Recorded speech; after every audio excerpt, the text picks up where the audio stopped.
Hey team, we're off to Durban today, one of our South African workouts, strength enduro. All right, so what you can see here, there are 6 stations to this workout. I found this on the web. Thank you, Siri. Each station has 2 exercises, one in red, one in black. And what I'm going to do is just stay on that one station for about 8 minutes with a little drink break in between stations. So around about 8 minutes, which means you'll see in a second, I actually have to do 8 sets. So it's about a set per minute is sort of the timing for this one. But just work your way through it just focus on the good technique, range of motion. Don't worry about rushing through it, but just stay efficient. Don't muck around, otherwise it'll take too long. But what I basically do is I start here, I do the highest rep total for exercise 1. I then do the highest rep total for exercise 2. I then move to column number 2 and do the numbers there for each of those exercises. Then the numbers get less and less. So I do 4 sets of each exercise where the reps drop down each new set. All right, so it gets a little bit easier. So if you've got an array of weights, you could think about, okay, the first one's a bit of a warm-up, second, third, and fourth set I might go a bit heavier. If you've just got what's around the house, some pretty simple implements, then just stick with the same weight throughout. That's also fine. But being it's a strength workout, so as much as you can, do try to lift weights that challenge you for the reps that are given. If it's too easy, you may want to go, well, I haven't got the weight that may be ideal for that exercise, so just add some reps to it, maybe more than what's here if you haven't got much in the way of weights. Other than that, that's it. So as I said, 8 minutes or thereabouts, just work your way through each of the 4 columns, have a drink break, and then move to the next one. All right, let's go through it. So the first one is a pause squat. So if you've got some sort of weight, hold it at your chest like so. Now, one of the biggest things we see with squats, there's plenty of things that can go wrong with the squat, but one of the issues that I often don't see done very well is the range of motion. So the tendency is just to want to squat about to there, come back up again. The issue with that is you're really missing the most effective from a strengthening point of view, from a toning point of view, is the lower part of the squat. So if you're only doing half a squat, you're missing that out. So far more effective to take a bit more time and over time train yourself where I can get down to thighs parallel with the ground, okay? Now with a pause squat, I want you to hold down here for 3 seconds, come up, down, 1, 2, 3, up, 1, 2, 3, up. So it's 12 reps to start off with that 3-second pause at the bottom for each one. Eyes are forward, chest is open, nice strong position. The bear rows is next. Now you won't need a super heavy weight for this, just a light hand weight's fine. Now what I'm trying to do, this bear position, which is this position here, so it's like a bent knee plank.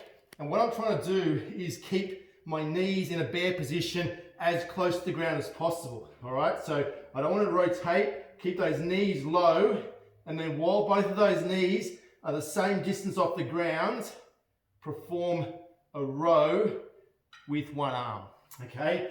Now you can see here also, there's an asterisk next to that. It just means that exercise, and any exercise with an asterisk next to it, is as reps on both left and right side of the body. So it's actually, so I do 12 right and then 12 left. Station 2 is my hamstring curls.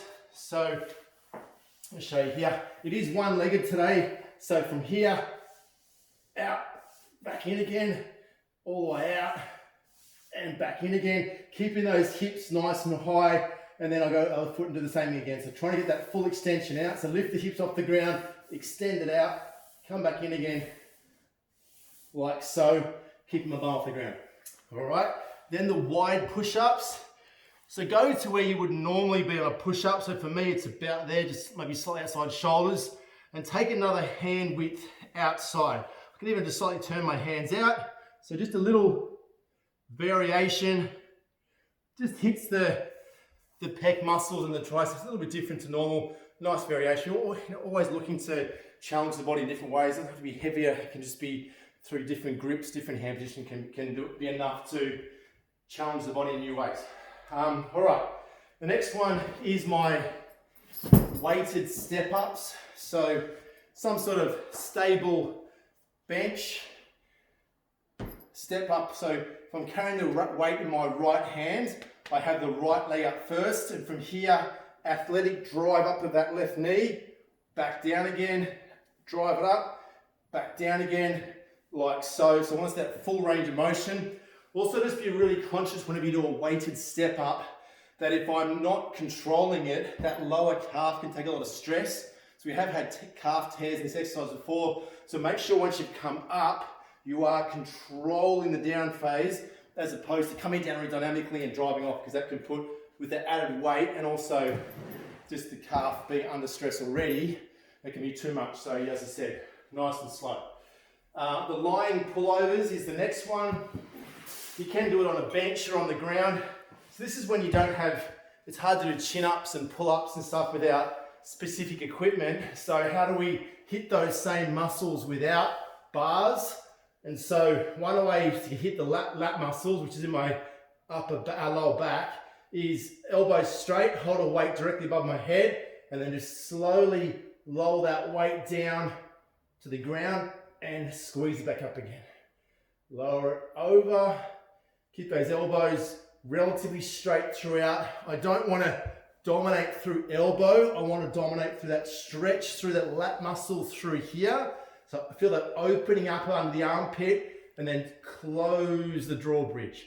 Open the drawbridge, and then that muscle that kind of attaches here and feeds all the way down to my lower back. It's the one that pulls me back. All right, that's the lying pullover. If you had a super lightweight for that and you weren't feeling it, you may even just do 12 right and 12 left, do it unilateral, depending on what you have. All right.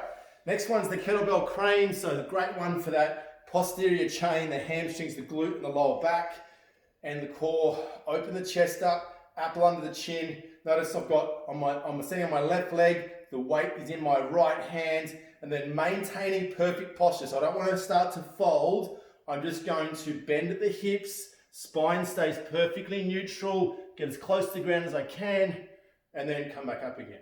Oh, balance, down, maintain posture, feel the stretch through the hamstring, and come up. All right, so once again, there's an asterisk next to that, which means that I'm doing both sides.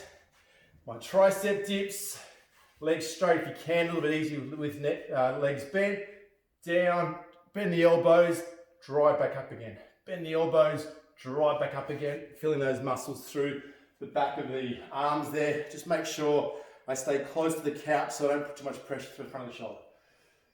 The kettlebell rack step lunge is just simply, the rack just means I just rack it up here in front, and then from there, we're going to do the same side today. So just back into a reverse lunge, back, reverse lunge like so. So try to keep all my alignments right. That front knee shouldn't drift in. The back knee, I want to get close to the ground. Torso stays upright. And once again, I'm going to do 12 on that side and then 12 on the other to start with. All right, then we've got my bicep curls. So once again, depending on what weight you have, you can do a 2-arm bicep curls. If your weights are pretty light and that's too easy, you can do a unilateral bicep curl. Now remember, things like isolated exercises like your biceps and triceps. For females, you may not want massive biceps and arms. It's pretty hard to get, so I wouldn't be too worried about it. But the beauty of having strong arms is it does help you with other exercises. So with my push-ups, with my pull-ups, all those things become easier if these arm muscles are stronger. So really good to not to forget about those in your training. We've got the crab walks then. So I've talked many times before about how valuable these loop bands are. So these crab walks are great. I just put the loop band just above my kneecaps, and then from there I lateral step together. Lateral step together. Now what most people think is it's this left leg doing the work, so I think about kind of just pushing that left leg that way. That's not what I want to do. I actually want to push off the grounded leg. So I'm in a little squat position. I'm going to push that grounded leg away, come together. Like I'm pushing against the ground, step away. So drive away, feeling both glutes working from there. Because the reason why we don't want to do the left leg as the primary movement is because we don't need those muscles when the leg's airborne. When we need that muscle is when that leg's on the ground. So by training that to push away, it's much more valuable then to get those glutes to work in our lunges, our squats, and when we're running, when we're changing direction. So as I said, that primary movement is that grounded leg. If you don't have the loop band, there's a few things you can do to kind of get a similar thing. You could just get against a couch like that and just push away. So I just push away, push. So that sense of almost stepping into the couch and leaning into it like that, I can get that glute to start to work. So push into it like that. I can already feel that glute start to work. So as I'm trying to almost like step laterally through the couch. Otherwise you can just get down nice and low and do that where I'm actually once again pushing the ground away, just going a little bit of a deeper squat. All right, and then lastly, one of my favorite shoulder prehab exercises, prehab being the rehab we do before we get injured so we don't get injured. So it protects the muscle so it stays injury free. And so I'm in a kneeling position, which is a little bit more beneficial for my core. It also makes me isolate the shoulder a bit more.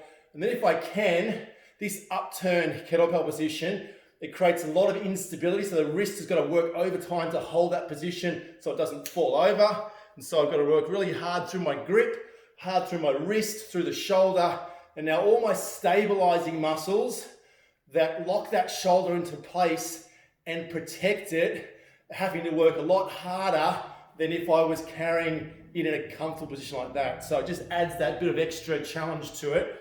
And because the shoulders are so mobile, we want all the small muscles that hold it into position, keep it nice and tight in the joint to be really strong so we don't get shoulder injuries. So that's why I love that exercise so much. All right, team. So work your way through 4 sets of each, descending reps, control it, range of motion. Enjoy Durban.